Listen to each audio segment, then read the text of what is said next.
G'day guys, how are we going? Yes, it's a beautiful Monday over here in Australia. Actually, it's a little bit cold, and I'm saying, I've just been talking to Shubs, the guy who helps me in the background here, and he's saying it's pretty hot over there in India, so I hope all is well over there.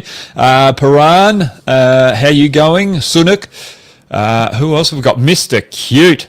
Yagna Raval, how are you? Uttam. And Atal Baral, how are you going again, mate? And anyone else there before we get in there?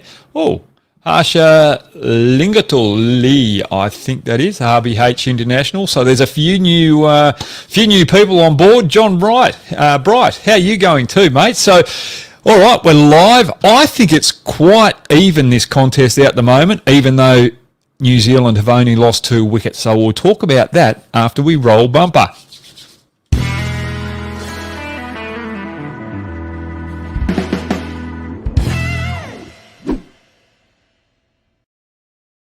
Now, the reason why I'm saying it's quite even out the moment, because there's still a lot of movement with the Duke ball over there out Southampton, and Bumrah is just starting to trouble the right-handers, or especially Williamson when he came out to the crease. So there's a lot to look forward to for India moving forward. A lot of people have written them off. I haven't yet. So, all right, let's get into the talking points. Pant versus swing. Now, with his backswing and his aggressive nature and limited footwork sometimes, he is going to find a little bit of trouble over here in England. So he's going to have to adapt his game somehow to counteract the swing when he comes up against the likes of Broad and Anderson, who are probably better swing bowlers than what we've got here out New Zealand. Now, he had 4 off 22 yesterday. And if you looked at it with Jamieson bowling, with that extra height where Jamieson can be a little bit fuller, he was troubled. Jamieson was coming around the wicket to him, trying to cramp him up for room. And then the first ball he came over the wicket, it was a beautiful little in-swinger, and Pant couldn't adjust, and he was very lucky not to be given out LBW in that particular instant. Then it was just beautiful bowling by Jamieson, knowing that he was looking for that in-swinger, and then popped a fuller one wide, and Pant took the bait, and he was caught in slip. So that's something that I'm looking forward to with Pant. How is he going to adjust to English conditions moving forward? And he should have adjusted, actually, because he's been over there for a couple of weeks. He understood that it's going to be swinging, so he should have been trying to change his game plan a little there. But that's something the youngster's going to work on moving forward. Now, the Jamieson impact. And what Jamieson has, obviously, is the extra height. Now, everyone talks about bowling fuller over in English conditions. But you've got to remember, when you bowl a little fuller out of that good length and you go into that full length where the batsman's tempted to drive and he can score a little bit more freely, but because of the ball movement, it's risky at that stage. The smaller bowlers aren't as effective with the extra height. So if we see Jamieson go into that full area where it's just short of a half volley, he's still hitting the top of the stumps, whereas the other bowlers are hitting halfway up there and they're harder to drive. So this is why it's more difficult to face Jamieson. But also the movement that he was getting, both in the air but off the seam, and when he started to attack the stumps a lot more, he was creating a lot of difficulties for the Indian batsmen. Now, this guy is going to be something sensational moving forward. The only issue I'm going to have with him is his fitness, because he's playing in the IPL right now. He's going to be needed a lot more for New Zealand playing in the longer form of the game, test matches, but also 50 overs and T20 overs. The other thing is he's not fully developed yet. He's not like a Southie who started bowling many years ago. Remember, he started as a batsman and he's developed his bowling over time.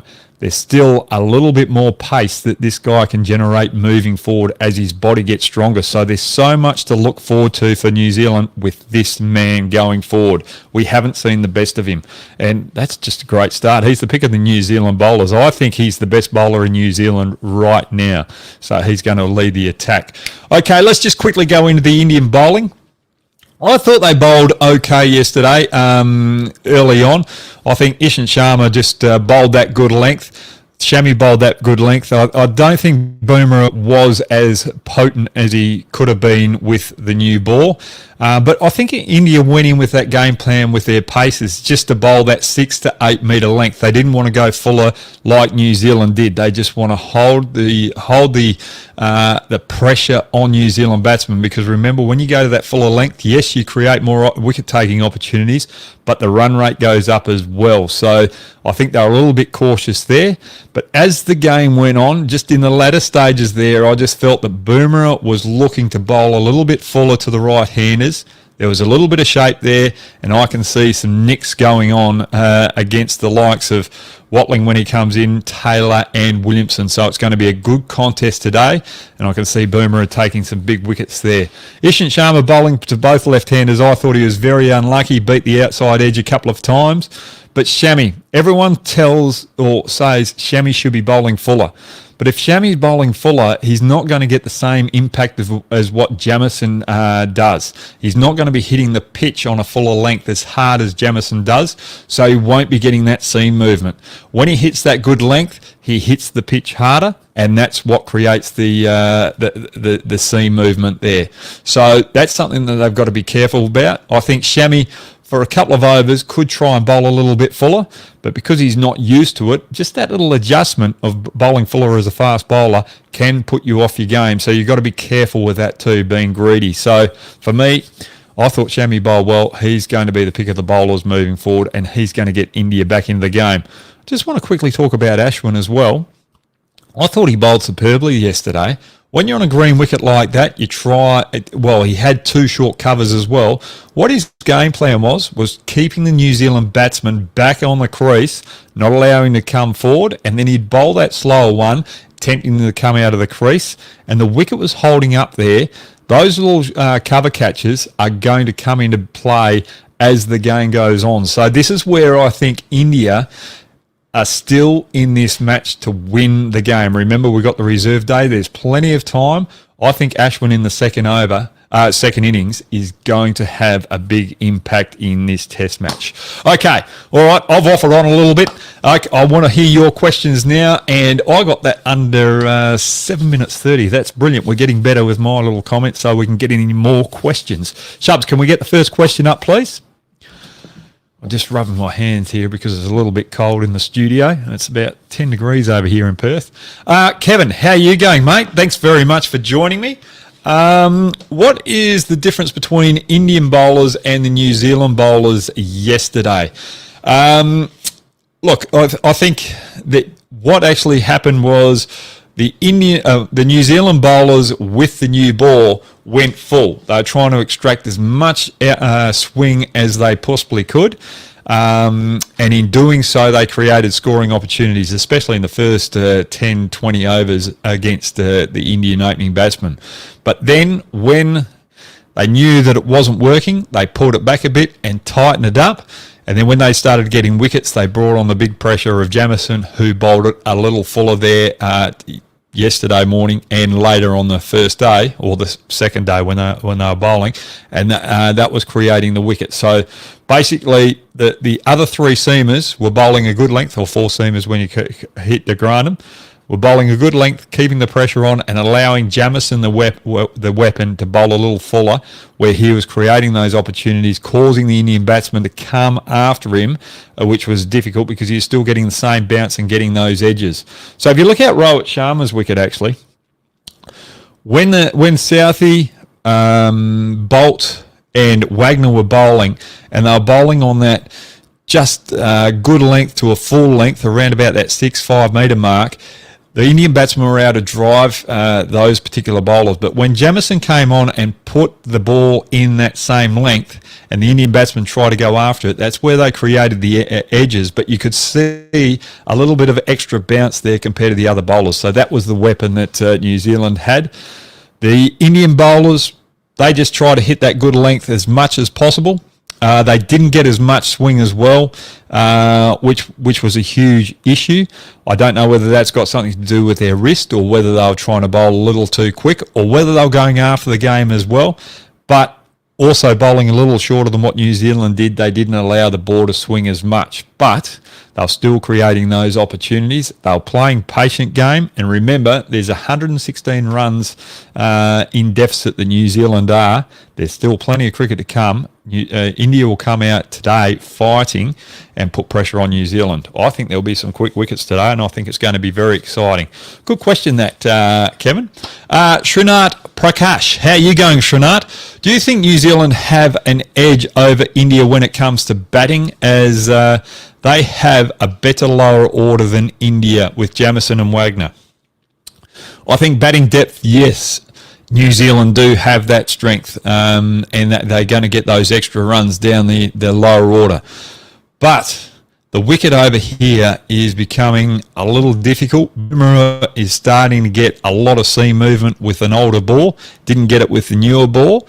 And what I saw in those final overs last night, I still think India have got the ability to bowl New Zealand out around about a similar total from what India got. So for me, I think it's still game on.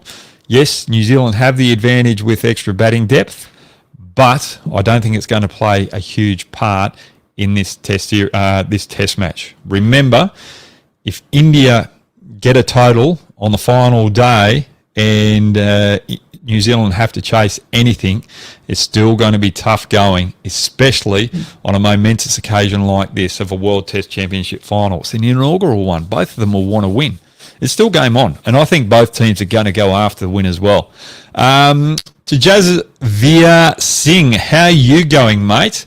Tejaz, I really like the way that you've got that there, the yellow and the white line there. Hi, Hoggy. Please explain the importance of rough for Indian spinners.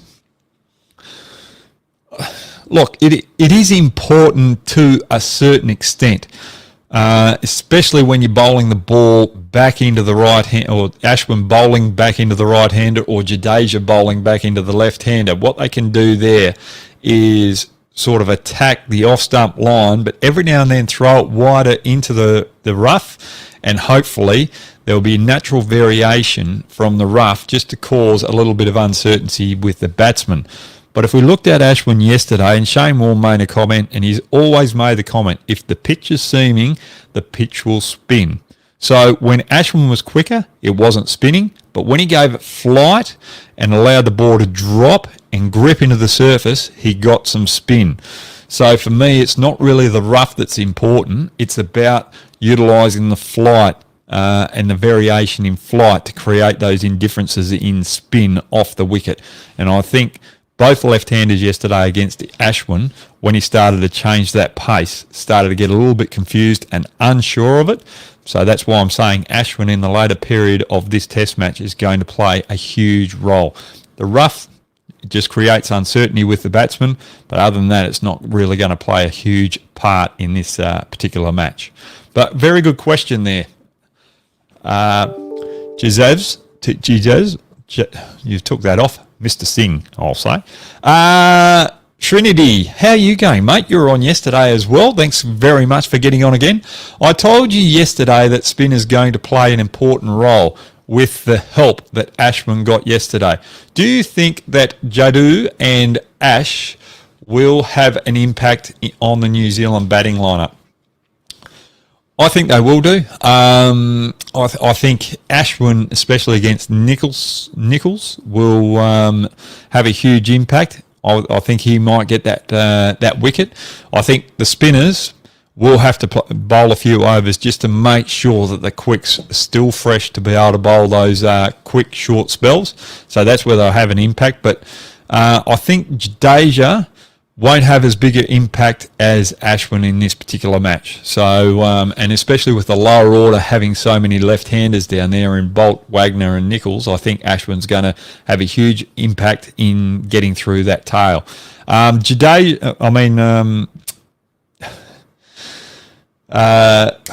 Gee whiz, Jadu, with his left arm spin, I just think he's more effective on the first innings because he bowls more undercutted deliveries and it skids on. I think he might have a little bit of an impact today. Yep, we're going in today. That's if the quick bowlers don't get wickets. Other than that, if the quick bowlers do all the damage, it's going to be Ashwin, the main spinner, going into those last innings. Jadoo in the final innings of a test match isn't as effective as Ashwin.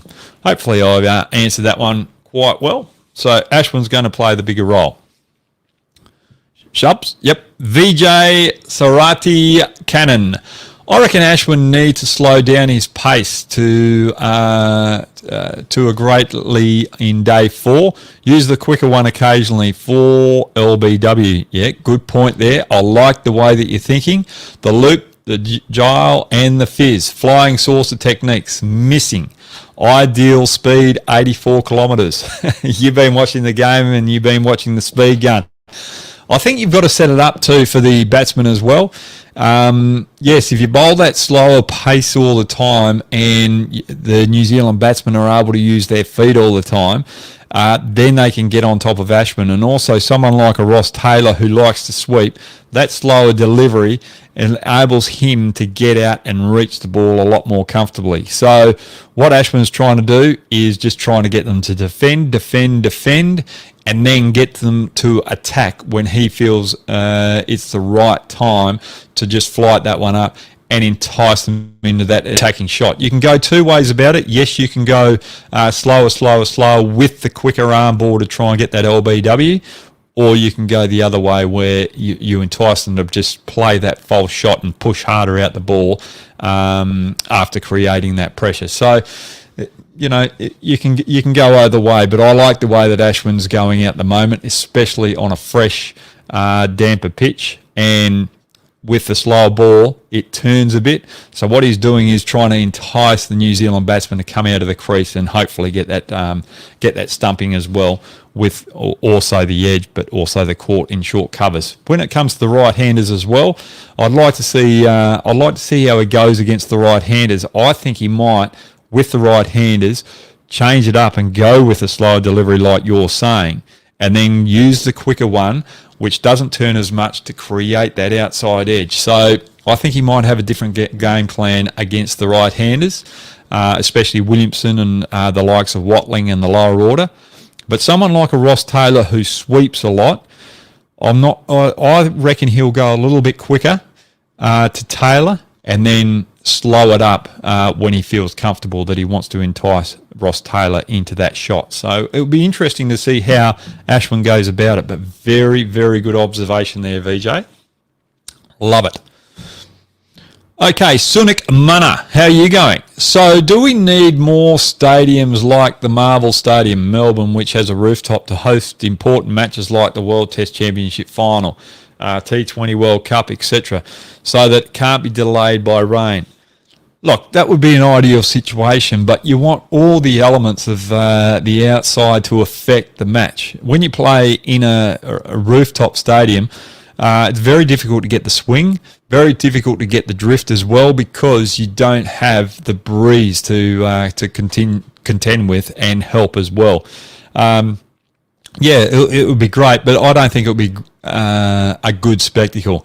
What I'm liking about this particular test match is the players are being tested by the elements. They're coming on and off the ground every now and then. That tests them mentally, because they don't know when the covers are going to come off, and when they do come off, you've got to switch on quickly. So it adds more mental strength to the particular players out the moment. So that's what I'm liking about it. It's a challenging pitch. It's tough for the batsmen, but it's also tough for the bowlers, because you're chasing the game sometimes mentally. You think you should be getting all the wickets out there. You think it should be easy to get the wickets, and then when they don't come, sometimes you chase it and you allow scoring opportunities for the opposition batsmen. So at the moment, I'm just loving it. I think with a reserve day, I don't think we need a stadium with a rooftop. I think this is going to end in a result, this particular game. It's still even Stevens, so we don't need a roof on any particular venue. But I like the way you're thinking there, Sonok. John Bright, how you going, Johnny? What's the difference between swing the ball off the pitch and swing it through the air? Do you think Indian bowlers swung the ball off the pitch and New Zealand bowlers deceived batsmen through the air? Look, just get the ball. So Southey gets a beautiful wrist position where he swings the ball in the air. Whereas someone like a Jamieson, he generally holds it more like that and gets that natural movement off the pitch. But see, Jamieson comes from a higher height and hits the pitch harder, so he can bowl with a fuller length, whereas Shami or Bumrah, Southey, Bolt come from a lower angle, so the ball doesn't hit the deck as hard. That's why they've got to bowl with a shorter length. So it's not swing off the pitch that's the concern, it's the seam off the pitch. But when it's swinging in the air, you can play with the swing. But when it's coming off the deck, it's very hard to read because it can move both ways. So for me, I thought the New Zealand bowlers bowled a lot better than the Indian bowlers in the fact that they hit the pitch a little harder than the Indian bowlers, especially with the newer ball. Shami, he was more on song with the New Zealand bowlers, but the other two, I thought, weren't quite hitting the pitch as hard as they normally would do in that first spell. Both Bumrah and Ishant Sharma, they bowled reasonably well, but I've seen them bowl a lot better than that. And yep, that's why I'm not writing them off, because I think they can come out and get through this New Zealand middle order tomorrow. That's a good question there, Johnny. But normally it's swing in the air and seam off the wicket. Sukhpreet Singh Kapoor asked Hoggy, do you think Bumrah was trying to do something extra which made him lose the track? I just think the pressure got to him yesterday. You know, it was a big moment. And yeah, I think he was forcing it a little bit too much with the new ball. I just thought he was expecting it. I thought he lost his wrist position with the ball as well. And sometimes you can be bowling a little too quick. And when you try and bowl a little quicker, that wrist position goes a little bit haywire. So I just think he could probably take a yard off and try and get that ball to swing, and then just use that extra pace every now and then, that change of pace to hurry the batsman on. That might create an opportunity where they're trying to play a pull shot where the ball comes quicker onto them, or they sort of misjudge the pace of the ball and it creates that edge because they're a little late on it, or even beating them for LBW and bowled. So for me, he probably tried to bowl a little bit too quick in that opening spell rather than just trying to utilise that new ball and just bowl a little slower and get it to swing and seam off the pitch as well. Good question, that, Sukhpreet. Righty-o, we've got Dhruv Satar. How are you going? Good morning, Brad. Good morning to you. As there is a probability of today being washed out, but 5th and 6th day are going to be sunny, will spinners find some help, or it's going to be only swing again? I think the way that the game is set up, New Zealand bowling first and then having to bat on a final day's wicket, I think both teams have got the best of the conditions for the team that they have gone in with. And I think on the 6th day, I think we're going to see a lot more spin. The pitch will have dried out a bit, and it's starting to hold up a bit as well. So I think it's going to be a real tough contest on the 6th day. If we get to that reserve day, we don't know what's going to happen over the next couple of days. But I still think seam with the green tinge and the moisture still in the wicket will play a huge effect as well. But spin on that final day is going to have a big impact.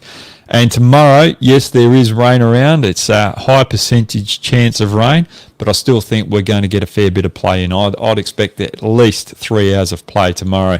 And if we get 3 hours of play in tomorrow, we'll definitely get a result on the reserve day. All right, let's pray for that anyway. Thanks, Drew. VKN, how you going, mate? You had a good question yesterday too, as well. Hoggy, Ross and Kane have loads of experience playing this format against the world's best bowlers. Are they going to take the game away from India? Also, please make tutorials on Chinaman bowling.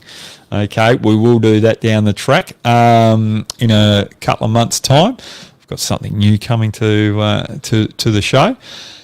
Now, Ross Taylor, at the moment, if India can expose his little weakness, he's falling over to the leg side a lot. And if we saw against England, he played and missed a lot off a good length, just pushing hard out the ball.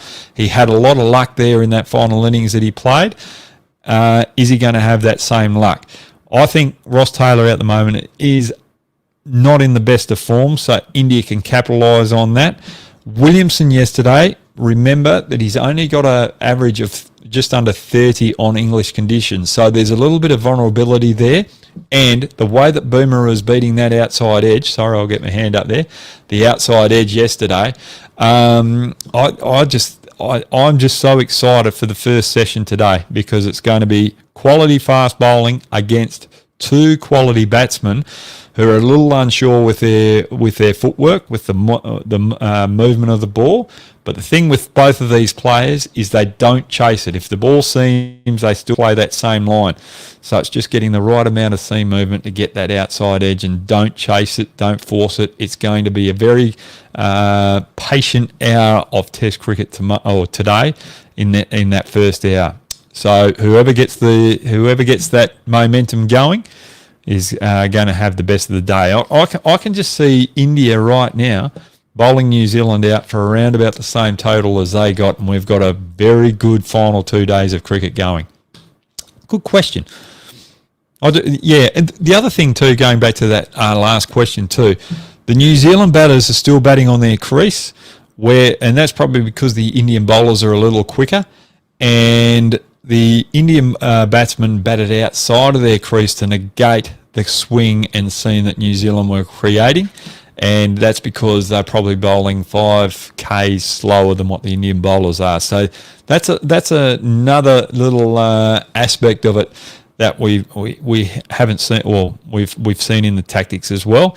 That's probably why the Indian bowlers aren't being as successful bowling on that good length, because the New Zealand batters are sort of sitting further back and playing the ball later than what the Indian batsmen did. Good question, that, VK. Okay, next question, please, Shubs. Cotta, how you going, mate? Why do you think Bumrah has lost his touch in the last 1 or 2 years? Is Shami currently India's best all-format bowler? Yeah, I think Shami is the best bowler in this lineup at the moment. I feel, but on these conditions, Ishant Sharma should be the man to do the bulk of the work and get the bulk of the wickets. And I thought he would trouble the New Zealand batsmen a little bit more yesterday. If there was one thing with Ishant Sharma yesterday and Bumrah, when bowling to the left-handers, you had Conway, where you could bowl a little wider. Conway was going after the bowling, and he likes to feel the bat on ball, so you can afford to be a little wider and bowl that good length. But someone like Latham, who likes to leave the ball, I think they got the game plan wrong there, where they didn't bowl enough out the stumps, make him play a lot more and be a little bit fuller as well, because he doesn't really drive hard all the time. He likes to defend and bat time. So I just think they got the game plan there wrong, and I think Bumrah got it wrong there as well, because Bumrah couldn't get the ball to swing into Latham. He was trying to bowl too quick, got the wrist wrong, and that was something that let New Zealand in the game and didn't allow the Indian fast bowlers to make a huge impact. You got another question? Okay. All right. Gee whiz, that time flew. All right, guys, we've got day 3 today. I think it's going to be exciting. I think we'll get about 3 or 4 hours of play in with the ball movement. I think India's still in this game, and I still think we're going to get a result on the reserve day with all the good weather coming and the movement that we're getting off this pitch. Thanks very much for joining me, guys, and stay safe. Have a good day, and I'll see you tomorrow. Same time.